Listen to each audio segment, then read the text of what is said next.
একটা অবাক করা হাদিস শোনায়। একদিন ফাতিমা রাদিয়াল্লাহু তাআলা আনহা সুতা বিক্রি করলেন। সুতার দাম হচ্ছে 6 দিরহাম। তো বলছে, হে আমার স্বামী আলী, 6 দিরহাম নিয়ে কয়েকটা রুটি নিয়ে আসো হাসান এবং হোসাইনের জন্য। হাসান এবং হোসাইন কার সন্তান? ফাতেমা এবং আলীর সন্তান। তো বের হয়েছে বাসার থেকে রুটি কিনবার জন্য। রুটি কিনে ফেলেছে। Just he was coming back to home, বাসায় আসছিলেন। হঠাৎ করেই গরিব আসছে, অসহায় মানুষ। আলী, কিচ্ছু নাই পেটে খাওয়ার মতো, তুমি কিছু দিতে পারবা?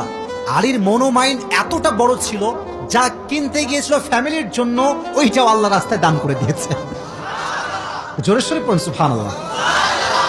সন্তানের জন্য খাবার আপনি কিনেছেন, কিন্তু দান করে দিয়েছেন, কিন্তু ভেতরে একটা কষ্ট আছে না নাই? যখন ফিরে আসবেন, হঠাৎ করে একজন লোক আসছে, এসে বলছে, আলী তুমি কি উটটা কিনবা? তো আলী বলছে, না ভাই, টাকা পয়সা নাই, কেনার সম্ভব না।